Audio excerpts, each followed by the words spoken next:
Panorama group, जो सोचता है वो करता है। आज हम एक ऐसे मुद्दे पर बात करेंगे जो हाल के दिनों में भारत पाकिस्तान तनाव के बीच सुर्खियों में रहा।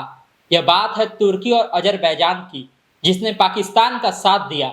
आखिर क्यों इन दोनों देशों ने ऐसा किया? भारत के साथ इनके कूटनीतिक और व्यापारिक संबंध कैसे हैं? भारत के लोग इन दोनों देशों के खिलाफ कैसे आक्रोशित हैं? कैसे दोनों देशों को भारी नुकसान भुगतना पड़ सकता है? इन सब विषयों पर विस्तार से बात करेंगे, लेकिन उससे पहले नमस्कार, न्यूज हार्ट देख रहे हैं आप। मैं हूं आपके साथ अनिकेत पाठक। 22 अप्रैल 2025 को कश्मीर के पहलगाम में हुए आतंकी हमले ने भारत को गहरा आघात पहुंचाया।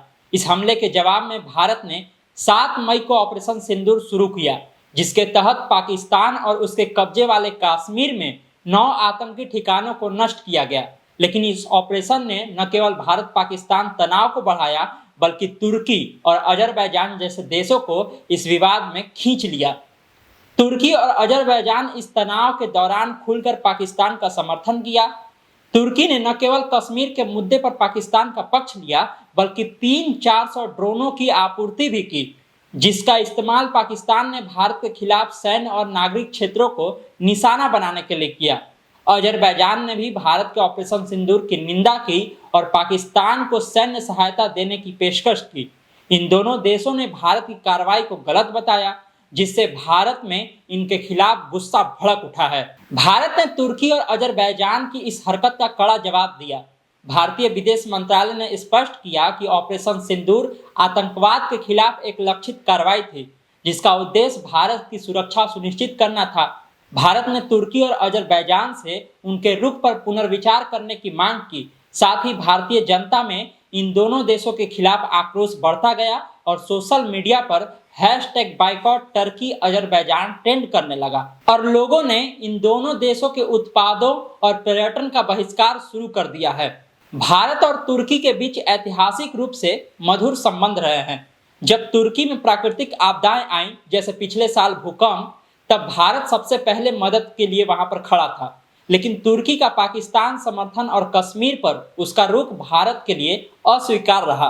दूसरी ओर अजरबैजान के साथ भारत के संबंध पहले से ही सीमित थे। खासकर 2020 में आर्मेनिया और अजरबैजान के युद्ध के दौरान भारत ने आर्मेनिया का समर्थन किया, जिससे पहले से ही अजरबैजान से थोड़ी दूरी बन गई थी। अब तुर्की और अजरबैजान के हालिया कदमों ने इन संबंधों को और तनावपूर्ण कर दिया है। अब दोनों देशों से भारत के व्यापारिक संबंध कैसे हैं, इसको भी समझने की जरूरत है। तो सबसे पहले हम आपको तुर्की के बारे में बताते हैं कि तुर्की से भारत का व्यापारिक संबंध कैसा है। भारत और तुर्की के बीच व्यापार में पिछले कुछ साल में काफी तेजी आई है। 2022-23 में दोनों देशों के बीच कुल व्यापार $13.8 बिलियन के पार गया। हालांकि 2023-24 में इसमें कुछ गिरावट आई और यह व्यापार 10.43 बिलियन रहा। इसमें भारत ने $6.65 बिलियन का सामान बेचा और $3.78 बिलियन का सामान खरीदा, यानी ट्रेड बैलेंस भारत के पक्ष में है। इसी तरह दोनों देशों ने एक दूसरे के यहाँ निवेश किया है। भारत तुर्की को खासकर गाड़ियां, केमिकल और इलेक्ट्रॉनिक आइटम एक्सपोर्ट करता है। भारत तुर्की से फ्यूल, मशीनरी, सीमेंट और ड्राई फ्रूट्स मंगाता है। तुर्की की कई कंपनियां भारत में लोकप्रिय हो रही हैं। इसमें गोडीबा, अल्कर, LCYKK शामिल है। साथ ही तुर्की के स्किन केयर और पर्सनल केयर ब्रांड भी भारत में जगह बना रहे हैं। अप्रैल 2000 से दिसंबर 2023 तक तुर्की का भारत में कुल FDI $227.5 मिलियन रहा। भारतीय कंपनियों ने अगस्त 2000 से मार्च 2024 के बीच तुर्की में लगभग $200 मिलियन का निवेश किया। पिछले साल करीब 2,75,000 भारतीय पर्यटक तुर्की गए। इस दौरान उनका औसतन खर्च 1.2 लाख रुपए रहा। शादी के लिए तुर्की भारतीयों के बीच फेवरेट डेस्टिनेशन बनकर उभरा है। अब बात अजरबैजान की कर लेते हैं। अजरबैजान ने भी पाकिस्तान का खुलकर समर्थन किया है। भारत इस देश से बड़ी मात्रा में कच्चा तेल खरीदता है। 2023 में भारत अजरबैजान से कच्चा तेल खरीदने वाला तीसरा सबसे बड़ा देश था। विदेश मंत्रालय के आंकड़ों के अनुसार भारत ने इस देश से $1.227 बिलियन का कच्चा तेल खरीदा। दोनों देशों के बीच 2005 में व्यापार सिर्फ $50 मिलियन का था, जो 2023 में बढ़ करके $1.435 बिलियन का हो गया। सरकारी आंकड़ों के अनुसार भारत ने अजरबैजान से $1.235 बिलियन का सामान खरीदा और $201 बिलियन का उत्पाद बेचा। अजरबैजान की टूरिज्म इंडस्ट्री के लिए भी भारत बेहद अहम है। हाल में इस देश में भारतीय पर्यटकों की संख्या में भारी उछाल आई है। साल 2023 में 1.17 लाख भारतीय पर्यटक घूमने के लिए अजरबैजान गए। यह संख्या 2022 में 60,731 थी, जबकि 2024 में यह संख्या 2.43 लाख पहुंच गई। दिल्ली से अजरबैजान की राजधानी बाकू के लिए हर हफ्ते 10 सीधी उड़ानें हैं। इसमें से 7 इंडिगो और 3 अजरबैजान की एयरलाइंस है। रूस, तुर्की और ईरान के बाद सबसे ज्यादा भारतीय पर्यटक अजरबैजान ही जा रहे हैं। लेकिन हाल के तनाव के बाद भारतीय व्यापारियों और उपभोक्ताओं ने इन दोनों देशों के उत्पादों का बहिष्कार शुरू कर दिया है। ट्रैवल बुकिंग में भारी गिरावट देखी गई है और कई भारतीय कंपनियों ने तुर्की और अजरबैजान में निवेश योजनाएं रद्द कर दी है। मेक माई ट्रिप ने बताया है कि अजरबैजान और तुर्की के लिए बुकिंग में 60% की कमी आई है, जबकि सिर्फ एक हफ्ते में कैंसिलेशन में 250% की वृद्धि हुई है। कंपनी ने एक आधिकारिक बयान में कहा है कि हमारे देश के साथ एकजुटता और हमारे सशस्त्र बलों के प्रति गहरे सम्मान के कारण हम अजरबैजान और तुर्की की सभी यात्राओं को कैंसिल करने की सलाह देते हैं।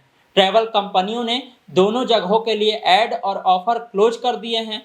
इज माई ट्रिप ने तुर्की में भारतीय पर्यटकों की संख्या में 22% और अजरबैजान में 30% की गिरावट का अनुमान लगाया है। एजेंसी ने अनुमान लगाया है कि पर्यटकों की संख्या में कमी के कारण दोनों देशों को 3000 करोड़ रुपए का राजस्व घाटा होगा।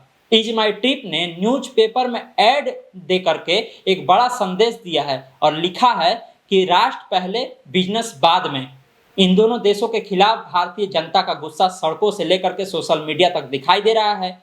बीजेपी सांसद निशिकांत दुबे जैसे नेताओं ने तुर्की और अजरबैजान की यात्रा बंद करने की अपील की है। व्यापारिक संगठन CAIT ने भी इन देशों के उत्पादों के आयात पर रोक लगाने की मांग की है। दूसरी ओर ग्रीस और आर्मेनिया जैसे देश भारत का समर्थन कर रहे हैं, जिससे इनके साथ भारत के संबंध मजबूत होने की संभावना है।